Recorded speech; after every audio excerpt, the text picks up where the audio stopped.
Ladies and gentlemen, boys and girls, today I'm going to be going over 5 acquisitions that the Padres may make that's going completely under the radar right now and not being discussed at all. Some emerging free agent prospects that the San Diego Padres may go after, and in one trade target too in this video.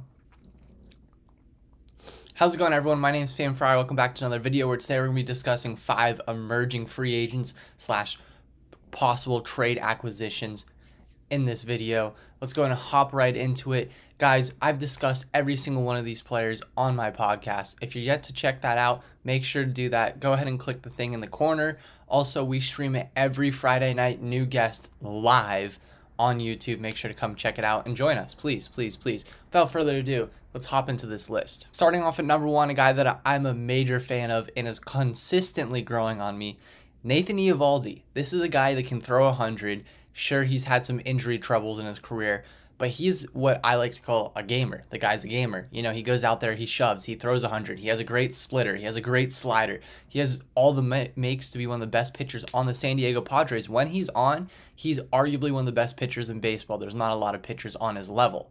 Now, the AAV on a guy like him is going to be a little bit interesting because he's coming off of a couple big seasons and a couple of injuries. So what SpotRack has him at right now is going to be, SpotRack has his market value at 16.7 mil a year. His projected contract is 2 years, 33 million. He is 32 years old right now. But like I said, the guy's a gamer. He can come out of the bullpen. He can start. He fills in that Nick Martinez role, which is a crucial role the San Diego Padres do need. And I mean, I'm a big fan of his stuff. I think at the end of the day, stuff is what designs a pitcher, what makes a pitcher. And I think if you're telling me that Nick Martinez and Nathan Eovaldi were getting the same salary, I would go with Nathan Eovaldi. It's a hot take. Let me know down below what you think. But Nathan Eovaldi is an easy pickup where the Padres could slot him into the rotation. You know what you're going to get. He's not going to underperform. If anything, he's going to overperform. And it's a low risk, high reward type of pitcher, which is what you want to be in the market for a 4th or 5th starter, which the Padres are looking for. Now, the next player on this list is Miguel Sano. He does have a club option. Do I expect the club to pick it up, being the Minnesota Twins? Not exactly. He's coming off of a couple shaky years, not the type of career he was on when he signed this contract. But what makes Miguel Sano so valuable to the San Diego Padres?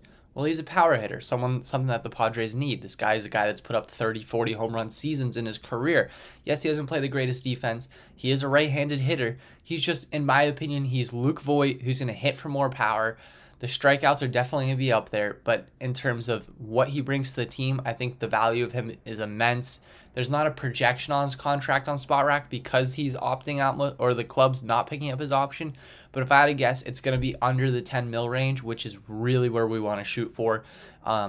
It's, the goal is to get 6 players for 60 mil. If we can get 6 players for 60 mil, then we hit our goal. And he's definitely an option. And I think if you're looking at the free agent market, if you miss out on a guy like Rizzo, Miguel Sano can play first base, and he's got plenty of pop. So I think he's also a great option. Yes, he's a righty versus a lefty, but he's a guy we can count on in the big moments, and I'm definitely a fan of this move. Now, this guy is heading into his 2nd year of arbitration, and this is a possible trade target, and this is a guy who's been discussed in trade rumors before. That's Alex Verdugo. Now, with the obvious scenario that Profar is probably going to opt out, Alex Verdugo is a guy like Profar, except he has a much more polished swing from the left side, and he's a much better hitter, in my opinion, and defensively, he can be solid. I think he's definitely a better player than Profar. If you gave me the option, who'd you rather have, Verdugo or Profar? I'm going to go with Verdugo. Verdugo does love the city of Boston. He is currently on the Red Sox, and I don't know, man. He's a great option. I think the Red Sox are looking to start rebuilding. A big thing about it is, yes, he is a free agent after 2024, and we're looking for kind of a guy that can be around the team for a while as we trade away a lot of our prospects. But the thing with Alex Verdugo is he's a member of MVP Sports Group. If you don't know who MVP Sports Group is, that's the group that Manny Machado is under. That's the group that Tatis is under. That's the group that plenty of Padres have came through. Yonder Alonso was on it. Dinelson Lamet. These are a couple of names that came to my head. There's a great working relationship between MVP Sports Group and Alex Verdugo. He's a corner outfielder, something that a lot of Padre fans think we need. And I think if you're going to go with the situation where Tatis plays center field or Tatis plays shortstop, Alex Verdugo is one of the best options possibly on the market for the San Diego Padres to pick up. The last person on this list is going to be a reliever, and a reliever that I'm actually a pretty big fan of. And I didn't necessarily know he was a free agent, but this guy, once again, he's in my gamer category. I think that's what the San Diego Padres need this offseason. They need groups of gamers, guys that are going to pull through in the clutch, that aren't going to have any antics, and are going to perform. And that's Rafael Montero. Shout out to Friar for giving me this idea. Rafael Montero is fucking dirty. That's all I'm going to say. This guy's a great reliever, great slider, great sinker. He's performing in the World Series right now. He has a below 2 ERA this year in the playoffs. He's arguably one of the best relievers for the Houston Astros. And it would be clutch to have a guy that bridges, between the 6th and 7th inning and getting it to Suarez and Hader. You know what I mean? And he's just that guy. At the end of the day, this is the type of guy the San Diego Padres needed. And if you add him to our already stacked bullpen, it's going to be very hard to get through him.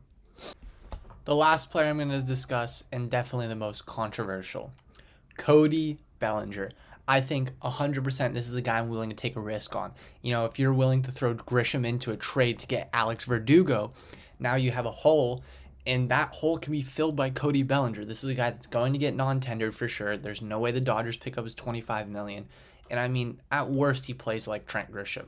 At best, he plays like 2019 MVP Cody Bellinger, and that could very well be the reason the San Diego Padres win the World Series. I don't need to go in depth about Cody Bellinger. Everyone knows about Cody Bellinger. I have nothing important to share. I'm just saying I think the value of Cody Bellinger is worth taking a risk, and I think AJ Preller very well may pull the plug and do that. He's had a mediocre season, and then this year was definitely a down season for Cody Bellinger. Nowhere near Trent Grisham's numbers, but let's not forget, pretty much 3 full seasons ago now, he was Major League Baseball's most valuable player. Just put that into your mind. He won most valuable player. If you figure out what's going on with him and you turn him around, the Padres will win the World Series next year. I think it's worth taking a risk on. Call me crazy, call me whatever. I think it's worth it. I want to go back and mention real quick is most of these guys are coming off of some of the worst years in their career or a down year considerably. I don't think that they're made up of if you check their last stats. I think if you look at a group of their stats, a lot of them are coming off of injuries, and if they have a full healthy season, they're definitely going to perform.